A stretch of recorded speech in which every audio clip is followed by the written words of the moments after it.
நண்பர்கள் அனைவருக்கும் வணக்கம். இந்த வண்டி பார்த்தீங்கன்னா ஹோண்டா எஸ்பி ஷைனு. இப்போ இந்த வண்டியில் என்ன கம்பெனின்னு பார்த்தீங்கன்னா, வண்டி வந்து ரன்னிங்கில் வந்து அடிச்சு போகுது. எம்ஐ லைட் வந்து நமக்கு வந்து தொடர்ச்சியாக எரிஞ்சிட்ருக்கு. இதான் இந்த வண்டியில் கம்ப்ளைண்ட்டு. கஸ்டமர் வந்து சரியான முறையில் வண்டி ஸ்டார்ட் ஆகலை அப்படின்னு சொல்லியிருந்தாங்க. ஆனால் என்ன கம்ப்ளைண்ட் பண்ணால் சம்டைம் வந்து ஏறி போகுது அப்படின்ற மாதிரி சொல்லியிருந்தாங்க. இப்போ நம்ம ஓபடி போட்டு நம்ம பார்க்குறோம்.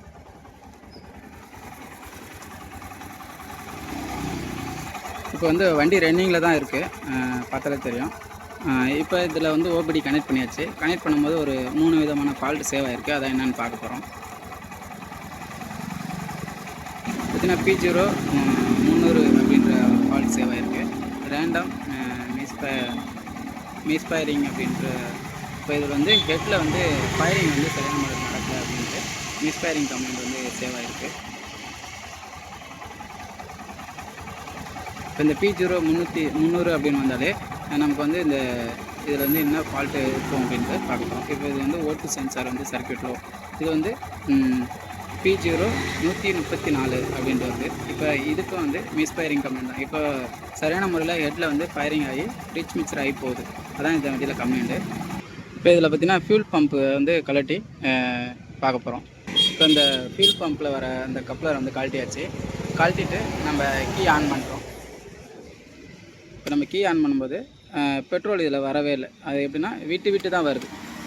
இந்த இடத்துல பார்த்திங்கன்னா பெட்ரோல் வந்து ஃபோர்ஸாக வரணும். இப்போ பம்பில் வந்து நமக்கு வந்து பெட்ரோல் வந்து வரல. இப்போ சரியான ஃபோர்ஸ் வரல அப்படின்னும்போது அங்கே வந்து சிலிண்டரில் வந்து மிஸ்ஃபயரிங் ஆகுது. அப்போ பெட்ரோல் சரியாக எரியலை அப்படின்ட்டு இது ஒரு ஃபால்ட்டாக நமக்கு வந்து சேவ் ஆகிருக்கு. அந்த ஃபால்ட்டை தான் நம்ம வந்து கிளியர் கொடுத்துட்டு இதில் வர ஃபில்ட்ரை வந்து நம்ம சேஞ்ச் பண்ணணும். இப்போ இந்த ஃபில்ட்ரோட விலை பார்த்திங்கன்னா 365 ரூபா போட்டிருக்கு. இது வந்து ஓய் தான் போடணும். இப்போ சாதா போடும்போது இதே போல் கம்ப்ளைண்ட் வந்து அடுத்தடுத்து வரும். இப்போ நம்ம இந்த மோட்டரை கழட்டி ஃபில்ட்ரு மாற்றுவோம். இப்போ வந்து மோட்டரை கழட்டியாச்சு. இப்போ இந்த மோட்டரை வந்து ரிமூவ் பண்ணணும். இப்போ பார்த்திங்கன்னா இந்த மோட்டரை வந்து இந்த ஓஸ் வந்து டம்மி பண்ணுறதுக்கு இப்போ நம்மகிட்ட வந்து ஒரு 3 டூல் எடுத்துப்போம். இது வந்து நம்ம லாக் பிளேயரு, அடுத்தது வந்து டிவிஎஸ் பிடியோட ஃப்ளக்ஸ் ஸ்பேனரு, இது வந்து நம்ம ரெகுலராக யூஸ் பண்ணுற அந்த joint pit rod joint rod வந்து எடுத்துருக்கோம். இப்போ இந்த சர்க்குலர் பிளேயரை வந்து லைட்டாக மேலே தூக்கிட்டு இப்போ இந்த சர்க்குலர் பிளேயரில் இந்த ஓஸை வந்து லாக் பண்ணி நம்ம அதை வந்து ரிமூவ் பண்ணுறோம். ரிமூவ் பண்ணும்போது இது வந்து நமக்கு ஓப்பன் ஆகிடுது. அடுத்து வந்து இந்த ஃப்ளக் டிவிஎஸ் பிடியோட ஃப்ளக் ஸ்பேனரை இதில் வந்து பிளாக் பண்ணிடணும். பண்ணிட்டோம் அப்படின்னா நமக்கு வந்து இந்த இடத்துல பெட்ரோல் லீக்கேஜ் இருக்காது. இப்போ நெக்ஸ்ட் பார்த்திங்கன்னா அந்த ரிட்டர்ன் ஓஸ் பெரிய ஓஸ் வந்து நம்ம ரிமூவ் பண்ணுறோம்.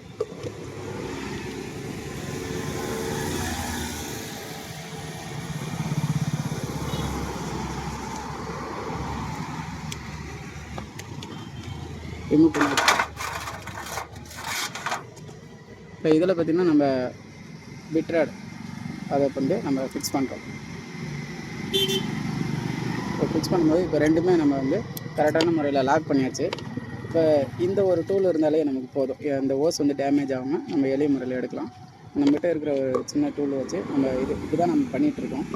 இப்போ இது ஃபுல்லாக நம்ம பெட்ரோலை எடுத்துகிட்டு பண்ணணும் அப்படின்னா டேங்க் இருக்க டஸ்ட் ஃபுல்லாமே க்ளீன் ஆகிடும். இப்போ இந்த கஸ்டமர் இப்போ தான் பெட்ரோல் போட்டிருக்காங்க, ஃபுல்லாக ட்ரை ஆகி அப்படின்னு சொல்லியிருந்தாங்க. இப்போ வந்து மோட்டர் ஃபுல்லாக கழட்டிட்டு இதை ஃபுல்லாக வாஷ் பண்ணி நம்ம ரெடி பண்ணி பார்க்க போகிறோம். பார்த்திங்கன்னா இது வந்து ரிமூவ் பண்ணுறோம். இதில் இருக்கிற ஃபில்ட்ரு பார்த்திங்கன்னா நம்ம 125 ஆக்டிவில் வர இந்த ஃபில்ட்ரு தான். இப்போ இது ஃபுல்லுமே டஸ்ட்டாக தான் இருக்குது, பார்த்தாலும் தெரியும். இந்த டஸ்ட்டால் சரியான முறையில் பெட்ரோல் போகாது. இந்த டஸ்ட்டு இந்த எறும்புலாம் போகிறதுக்கான காரணம் பார்த்திங்கன்னா கஸ்டமர் வந்து எங்கள் டேங்க் மூடியை ஓப்பன் பண்ணும்போது அந்த இடத்துல வந்து சின்ன டஸ்ட்லாம் இருக்கும். அதெல்லாம் வந்து இருக்கிறதால தான் கவனிக்காமல் விட்டுருவாங்க. அது வந்து டேரெக்டாக உள்ளே வந்துடும். பார்த்தாலே தெரியும். இப்போ எந்த அளவுக்கு இருக்குது இதில் டஸ்ட்டு. இப்போ இதை வந்து நம்ம ஃபுல்லுமே நம்ம பிரித்து வாஷ் பண்ணிவிட்டு புது ஃபில்ட்ரு நம்ம போட்டுட்டோம் அப்படின்னா கரெக்டாக இருக்கும். இந்த அளவுக்கு அடப்பு இருக்கிறதால நமக்கு வந்து பெட்ரோல் ஃபோர்ஸ் சரியாக போகலை.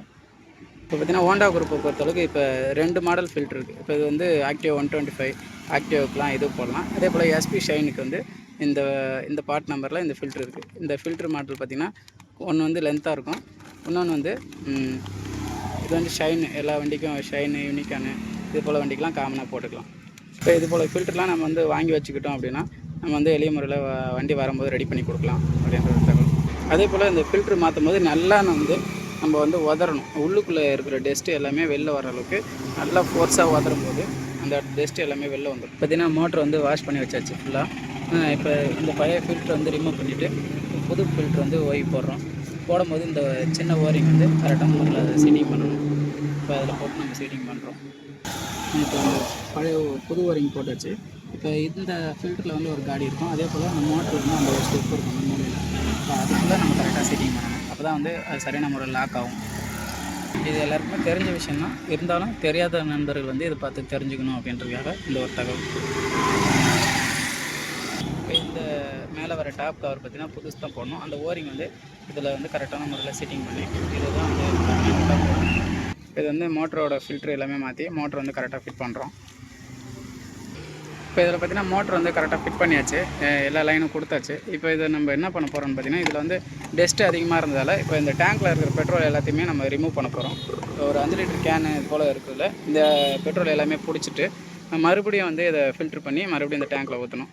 ஏன்னா இப்போ நம்ம ஃபில்ட்ரு மாற்றிருக்கோம். இப்போ மாற்றிட்டு இப்போ இதுலேருந்து வர டஸ்ட்டு இப்போ இந்த ஃபில்டரில் போய் புது ஃபில்டர்லேயும் போய் பிளாக் ஆகிடும். அதனால் எப்போ மாற்றினாலும் நமக்கு வந்து டேங்க் ஓரளவுக்கு ஃபில்ட்ரு நல்லா இருந்ததுன்னா ஃபில்ட்ரு மட்டும் மாற்றிக்கலாம். இல்லை இது போல் அதிகமாக டஸ்ட்டாக வருது அப்படின்னா கம்பல்சரி நம்ம வந்து டேங்க்கில் இருக்கிற பெட்ரோல் எல்லாத்தையுமே நம்ம ஒரு 5 லிட்டர் கேனு அது போல் வந்து ஃபில் பண்ணிவிட்டு மறுபடியும் அதை ஃபில்ட்ரு பண்ணி ஊற்றிக்கலாம். இப்போ இதை பார்த்திங்கன்னா இப்போ நம்ம லாக் பிளேயர் போட்டு அதை வந்து மறுபடியும் ரிமூவ் பண்ணுறோம். ரிமூவ் பண்ணிவிட்டு இப்போ இந்த பழைய அதில் ஏதாவது டஸ்ட் இருந்தாலும் இதே போல் நம்ம லூஸ் வச்சு விடும்போது நமக்கு பெட்ரோல் வெளியில் வந்துடும். சப்போஸ் நம்ம டேங்க்கில் இருக்கிற பெட்ரோல் எடுக்கல அப்படின்னா இது போல் நம்ம ஃப்ரீ பண்ணி விட்டுட்டு தான் அப்புறம் நம்ம மாற்றணும். இப்போ எல்லா பெட்ரோலுமே ஒரு 5 லிட்டர் கேனில் நம்ம வந்து எடுக்கிறோம். அதில் இருக்க டஸ்ட் எல்லாமே எடுத்துடணும் அப்படின்ற காரணத்துக்காக.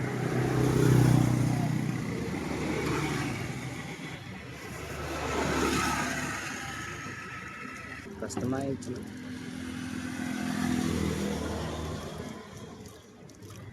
இந்த 2 ஹோஸுமே போட்டுட்டு நம்ம வந்து வண்டியை ஷேக் பண்ணணும் அப்படின்னா மிச்சம் இருக்கிற பெட்ரோல் எல்லாமே நமக்கு வந்து இறங்க ஆரம்பிக்கும். 2 ஹோஸுமே அந்த கேனில் வந்து நம்ம இது பண்ணிவிட்டு நம்ம ஷேக் பண்ணோம் அப்படின்னா எல்லாமே நமக்கு வந்து இறங்க ஆரம்பிக்கும். பார்த்திங்கன்னா இந்த வண்டியில் பிடிச்சது எல்லாத்தையும் நம்ம ஃபில்ட்ரு பண்ணியாச்சு. இது பிடிங்க. இப்போ இந்த மோட்டரில் வர அந்த ஹோஸ் வந்து நம்ம கரெக்டாக செட்டிங் பண்ணுறோம். இதுக்கு நம்ம எந்த ஒரு ஸ்பெஷல் டூல்ஸுமே வாங்க தேவையில்லை. இந்த நம்மக்கிட்ட இருக்கிற இந்த சர்க்குலேட்டரு வச்சு நம்ம யூஸ் பண்ணிக்கலாம் அப்படின்றது தான். இப்போ நம்ம இதை போட்டோம் அப்படிங்கும்போது ரெண்டுத்தையுமே கரெக்டான முறையில் ஃபிட் பண்ணிட்டோம். இது அப்படிங்கும்போது இந்த லாக்கை எடுத்துகிட்டு வந்து நம்ம லாக் பண்ணிவிட்டு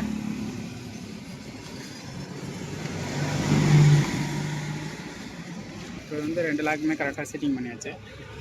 இப்போ பார்த்திங்கன்னா இந்த இடம் வந்து எப்பயுமே வந்து க்ளீனாக இருக்கும். இப்போ இந்த இடத்துல வந்து ஏதாவது டஸ்ட்டு நமக்கு வந்து தாரத்தில் பெட்ரோல் போடும்போது ஓப்பன் பண்ணும்போது இது வழியாக உள்ளே போகிறதால தான் அந்த சின்ன சின்ன டஸ்ட்டு.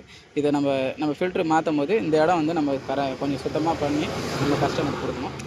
அந்த பழைய பெட்ரோல் ஊற்றுக்கணும்.